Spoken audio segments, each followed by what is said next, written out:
거의 하루에 한 번씩은 그 일기예보를 보는 것 같습니다.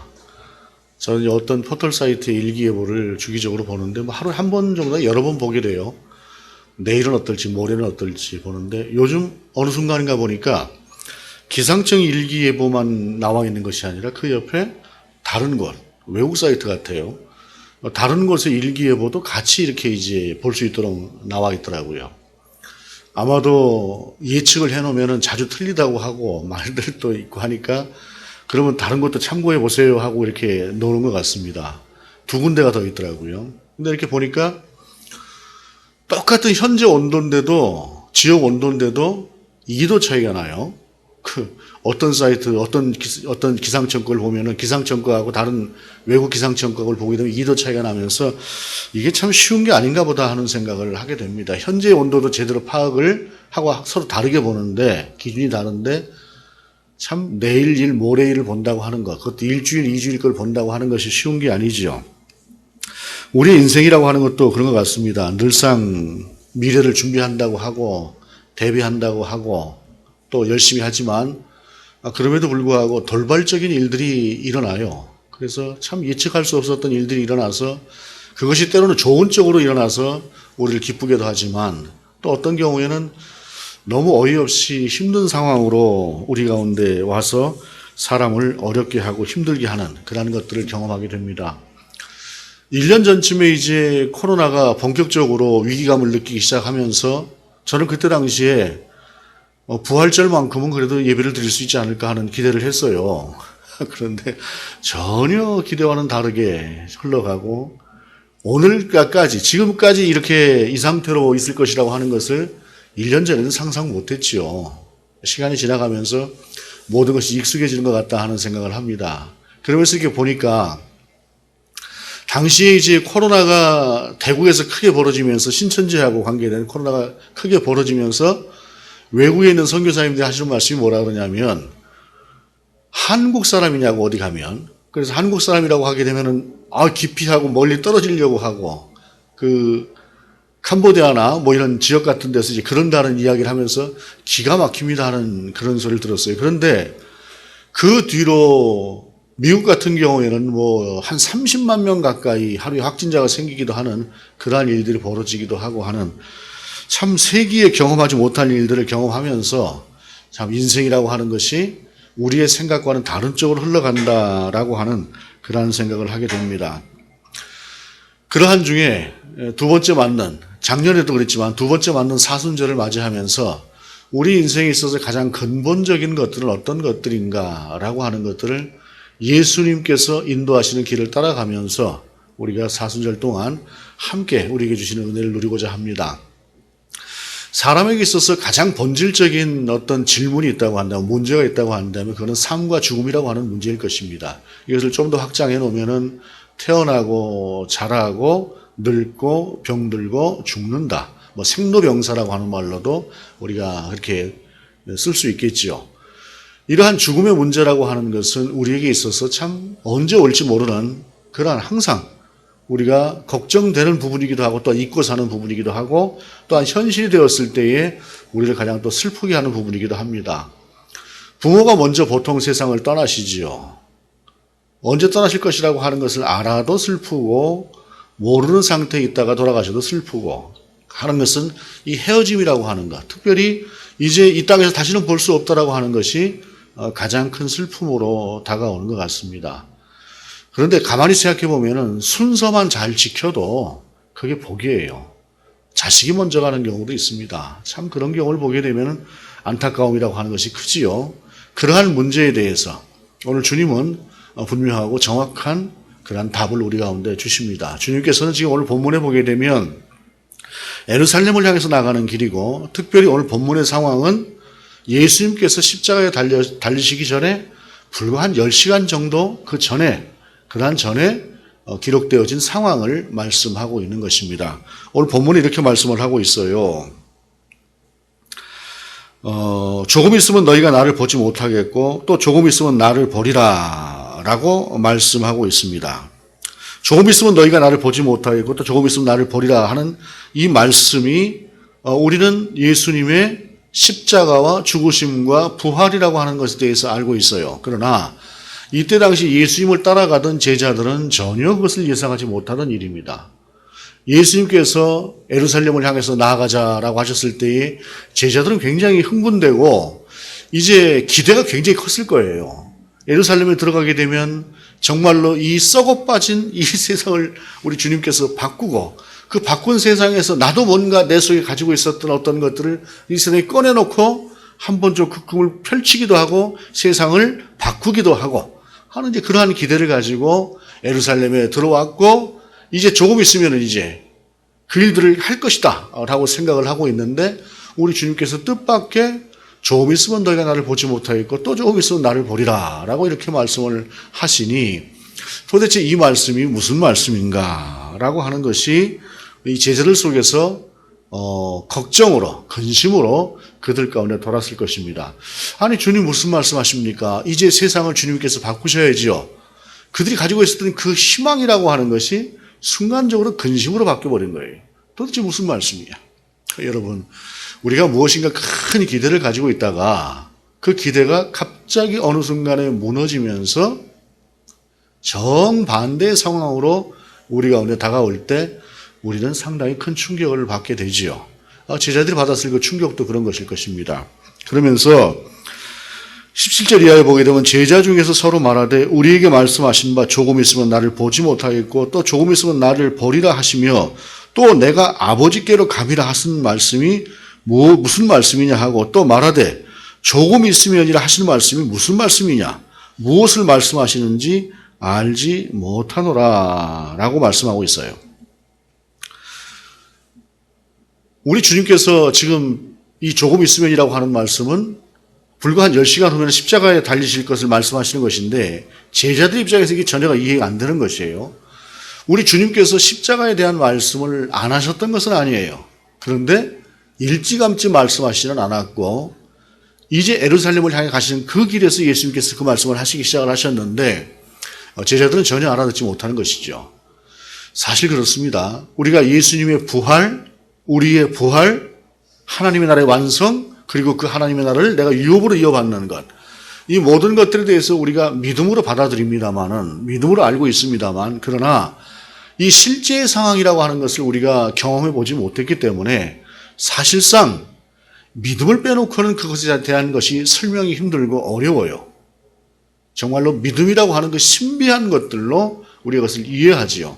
그런데 믿음으로 받아들이고 믿음으로 이해하는 그 신비가 사람에 따라 틀립니다만 실제보다 더 정확하게 우리 속에서 기대되는 것들이 분명히 있습니다. 그러나 그럴 때는 우리가 성령이 좀 충만할 때이고 그렇지가 않을 때는 약간 왔다 갔다 하는 그러한 경향도 우리가 사실 분명히 보이고 있어요.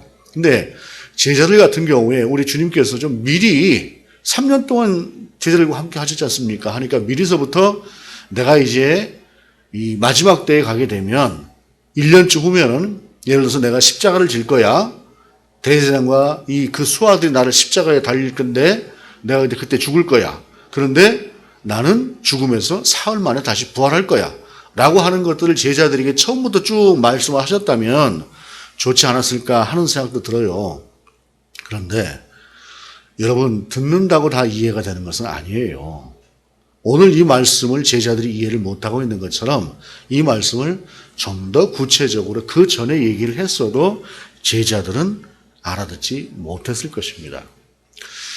우리도 우리 인생을 살면서 우리가 하루 앞만 좀 내다봐도 1년 앞만 좀 내다봐도 얼마나 좋을까 하는 생각들이 들지 않습니까? 특별히 어떤 문제가 생겼을 때에 내가 조금만 이것을 알았으면 대비를 했을 텐데 라고 하는 그런 안타까운 일들이 세상을 살다 보면 적지 않아요.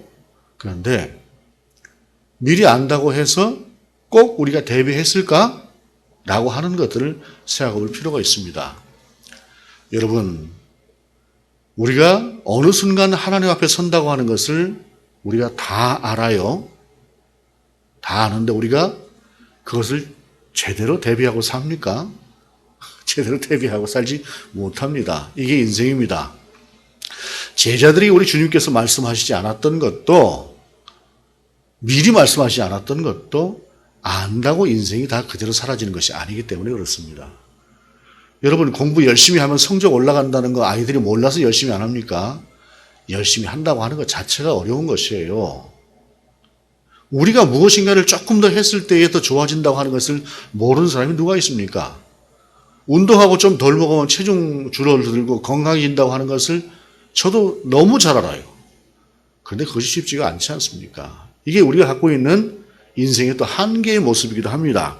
그래서 주님께서는 미리 말씀하시지 않았어요. 그럼에도 불구하고 이제 곧 되어질 문제에 대해서는 정확하게 말씀하시는 것입니다. 이제는 알아야 되기 때문에. 그리고 지금도 이해를 못하지만 10시간이 지나고 사나흘이 지나고 나면은 지금 주님께서 주신 말씀이 그대로 이루어진 뒤에 그들은 이 길을 위해서 우리 주님께서 오셨다라고 하는 사실을 제자들은 이해하고 그들에게 주어질 길을 또한 가야 하기 때문에 이제 주님은 보다 정확하게 그들 가운데 이 말씀을 하시는 것입니다. 그들이 그런 얘기를 하고 있을 때에 우리 주님께서는 너희들이 그런 질문을 하느냐라고 하면서 그 다음에 주시는 말씀이 있어요. 20절에 내가 진실로 진실로 너희에게 이르노니 너희는 곡하고 애통하겠으나 세상은 기뻐하리라. 너희는 근심하겠으나 너희 근심이 도리어 기쁨이 되리라 라고 말씀하십니다. 구체적으로 십자가라고 말씀하시지 않았지만 구체적으로 주님께서 죽으신다라고 말씀하시지 않았지만 요한복음상에서 우리 주님은 그 결과에 대해서 분명하게 말씀하십니다. 몇 시간 후면 알게 될 거고 며칠 후면 알게 될 것이니 그러나 그 결과라고 하는 것이 어떤 것이냐라고 하는 것은 조금 더 분명하게 너희는 곡하고 애통하겠으나 세상은 기뻐할 것이다. 너희는 근심하겠으나 너희 근심이 도리어 기쁨이 되리라.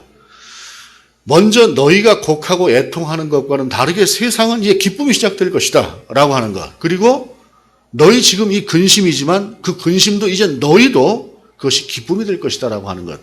근심에서 기쁨으로 너희가 옮겨질 것이다 라고 하는 것을 우리 주님께서 말씀하시는 것입니다. 제자들의 입장에서는 그야말로 잠시 후에 벌어질 일, 그것이 실제가, 주님의 말씀이 실제가 되었을 때에 그들이 겪었던, 그들이 느꼈던 그 상황이라고 하는 것은 그야말로 폭풍처럼 휘몰아치면서 도저히 감당이 안 되는 그러한 일들이었을 것입니다.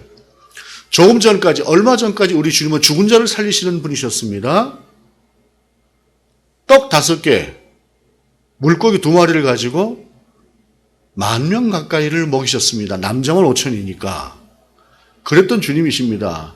세상 전체를 분명히 바꾸실 수 있는 분이었고 그것을 분명히 세상 가운데서 확인시켜 준 분입니다. 그런데 그분이 어이없게 십자가에 달려 죽으셨습니다. 이 상황 속에서 이것은 이보다 더 큰 충격은 아마도 없었을 것입니다. 개인사의 문제만이 아니라 사람이 가지고 있는 큰 꿈이라고 하는 것이 있을 것입니다. 예를 들자면 내 가족 나만 잘 먹고 잘 살자고 하는 것이 아니라 이 국가와 민족이 살아갈 수 있는 어떤 길들, 이 민족이 정말로 제대로 뭔가 설 수 있는 그러한 길들을 꿈꾸고 바라보고 왔을 때에 그것이 좌절된다고 하는 것은 단순한 개인의 꿈이 아니라 공적인 영역에서의 꿈이기 때문에 그 충격은 더 컸을 것입니다. 그러나 그것을 거치고 난 후에 우리 주님은 준비하시고 예비하신 것이 분명히 있다라고 하는 것을 말씀하시는 것이죠. 내가 지금 이해한다고 해서 또는 내가 이해하지 못한다고 해서 그것이 어떤 상황과 결과를 바꾸는 것은 아니다라고 하는 것을 주님은 말씀하시는 것입니다. 당신의 죽으심이 어떤 결과로 이어질 것인가 라고 하는 것을 우리 주님은 분명하게 말씀하셔요. 그러면서 한 가지 예를 들어서 말씀하십니다. 여자가 해산하게 되면 그때가 이르렀으므로 근심하나 아기를 낳으면 세상에 사람 난 기쁨으로 말미암아 그 고통을 다시 기억하지 아니하느니라 라고 말씀합니다. 세상에 사람이 겪을 수 있는, 견딜 수 있는 어떤 하나의 그 고통의 한계라고 하는 것 중에 가장 극심한 것을 들라고 한다면 그 중에 하나가 해산의 고통이라고 이야기를 합니다. 남자들은 알 수 없는 이야기지만 여자들의 경우에는 해산을 경험한 사람들은 다들 그렇게 이야기를 하지요. 그런데 그 해산이라고 하는 것, 그것이 고통만 있다고 한다면 누가 아이를 가지려고 하겠습니까? 아무리 해산의 고통이 커도 아이를 낳고 나서 그 아이를 품에 안고 나면은 그 기쁨이라고 하는 것이 해산할 때에 가졌던 그 고통은 잊어버릴 만큼, 충분히 잊어버릴 만큼 큰 기쁨이기 때문에 아이를 가지려고 하는 것이고 아이를 낳는 것이죠. 어떤 목사님이, 여자 목사님이 그런 얘기를 하시더라고요. 지금 한 70세 가까이 되신 분이에요. 69세 되시는 목사님인데 그분이 결혼을 상당히 늦게 하셨다 그래요. 저도 좀 늦게 한 편이지만 그분은 더 늦게 하셨던데 38에 결혼을 하셨답니다. 38에 결혼을 해서 이제 그야말로 그때만 해도 노산이지요. 아이를 낳았습니다. 첫 아이를 낳았는데 그 아이를 낳고 나니까 세상이 달라 보이는 거예요. 너무 아이가 사랑스럽고 예쁘다 보니까 그 다음에 아이를 또 가질 생각을 했답니다. 그랬더니 병원에서 극구 마비를 하더래요. 큰일 납니다. 시력을 잃을 수도 있고 이런 상황에 대해서 이야기를 하면서 그때 당시에 이제 그렇게 좋지 않았던 것들이 있었던 모양이죠. 그러면서 절대로 아이를 가져서는 안 됩니다. 라고 이야기를 했는데 자기 자신은 그 첫 아이를 낳고 나서 느꼈던 그 기쁨 때문에 내가 목숨을 걸고라도 난 두 번째 아이를 낳겠습니다 하고 그러고 둘째를 낳았대요. 사실은 여러분들 모두 저도 그렇게 낳은 자녀들입니다. 또 그리고 여러분들이 낳은 자녀도 그런 아이들이지요. 이게 다 낳아봐야 알지 낳기 전까지 잘 몰라요. 그래서 지를 타면 낳아봐야 알고 하는 것인데 이렇게 해서 세상이 돌아가고 이렇게 해서 세상이 유지가 되는 것인데 그것을 잘 모르지요. 우리 주님은 당신의 고통이라고 하는 것이 해산하는 고통보다 훨씬 더 큰 그러한 고통을 겪어야 된다고 하는 사실을 비유를 들어서 말씀하시는 거예요. 그러나 그 고통의 크기가 아무리 커도 당신께서 살려내실 당신의 백성들을 바라보는 그 기쁨 때문에 당신도 십자가를 향해서 나가신다라고 하는 것을 지금 우리 가운데 전하고 있는 것이에요. 여러분, 십자가라고 하는 것 자체가 얼마나 끔찍한 형벌입니까? 모르고 십자가의 형벌을 가운데 다가간다고 하는 것은 오히려 나을 수도 있어요. 그런데 우리 주님은 당신이 십자가를 지실 것이라고 하는 것을 당연히 알고 가요. 9시간, 10시간 지나고 나면 당신이 십자가에 달리실 것이라고 하는 사실을 지금 알고 그 길을 나가신다는 말씀이에요. 십자가 얼마나 끔찍한지 여러분 아시죠?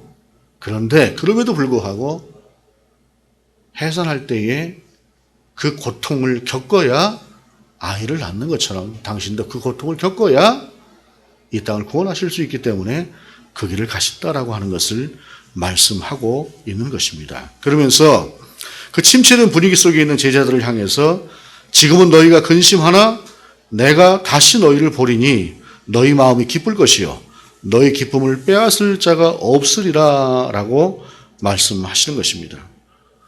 주님이 우리를 두고 어디로 가시려는가? 어디 가실 것 같지?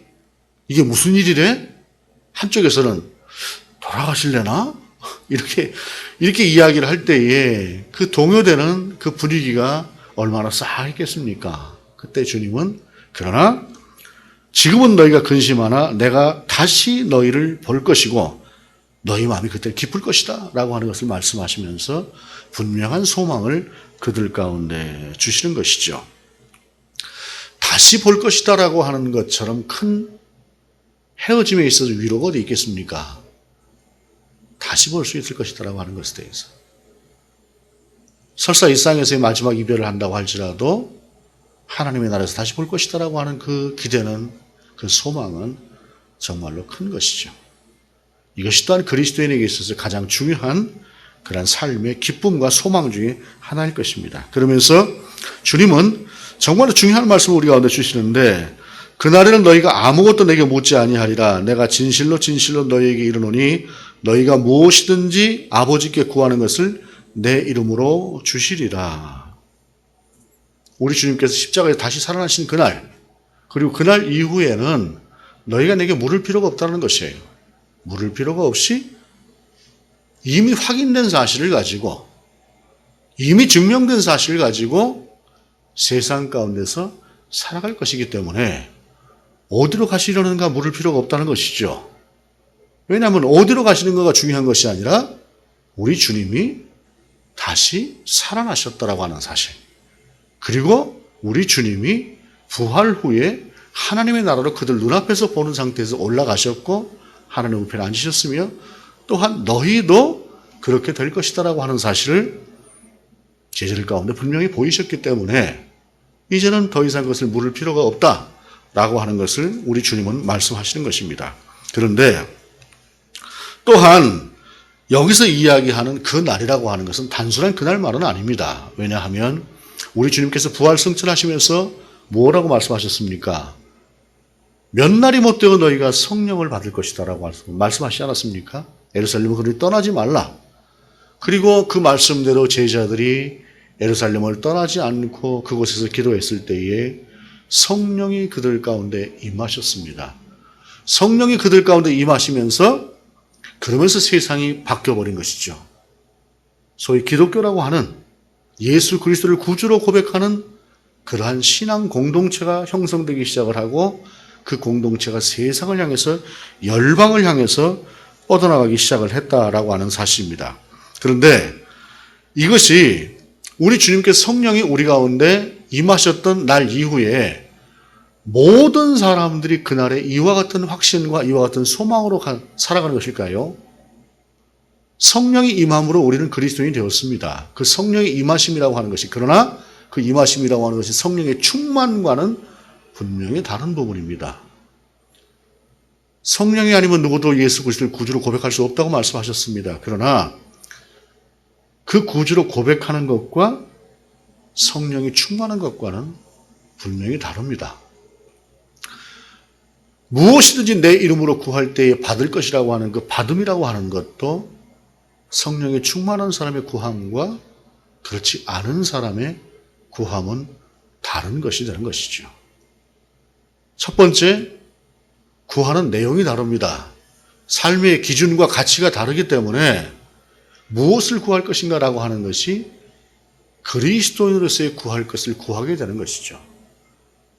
정욕을 위해서 사용할 것을 구하는 것이 아니라 마땅히 그리스도인으로서 구해야 될 가치를 가지고 구하는 것이고, 그것이 하나님의 뜻에 합할 때에 하나님께서 응답하시지 않을 이유가 없는 것이죠.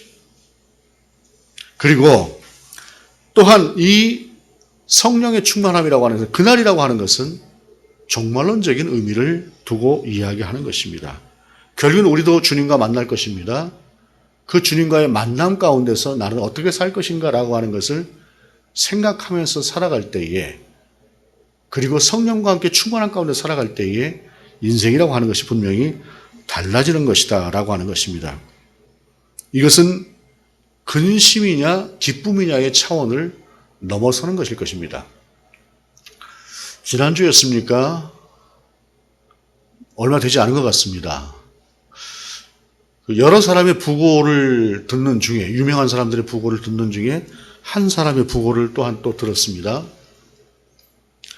언젠가 세상을 시끄럽게 했던 자기 아내를 지하실에 가두고 그 자식들은 짐승이 아니곤 제 어미에게 할 수 없는 그러한 짓들을 행했던 그러한 집안의 어느 유명 호텔의 사장이기도 했던, 또한 어떤 유명 연예인의 죽음과도 관련이 있던 한 사람의 죽음에 대한 부고였습니다. 한 연예인의 죽음 가운데 관련이 되어 있음에도 불구하고 마치 치외법권인 지역인 것처럼 법조차도 그를 보호해 주었던 그러한 사람. 자기 아내를 그렇게 학대하고 결국 그 아내가 스스로 세상을 떠나게 되는 상황이 되었음에도 불구하고 거기에 대한 조사조차도 제대로 이루어지지 않을 만큼 세상 가운데서 막강한 힘을 가지고 있던 사람이 우리나라 나이 70, 많으면 69세가 채 되지 않는 나이에 세상을 떠났습니다. 도대체 무엇을 바라보고 무엇을 소망하고 살았을까요? 그리고 그 인생 가운데 남은 것은 무엇일까요? 그들이 추구하고자 했던 힘과 누림이라고 하는 것들이 도대체 어떤 의미를 갖는 것일까요?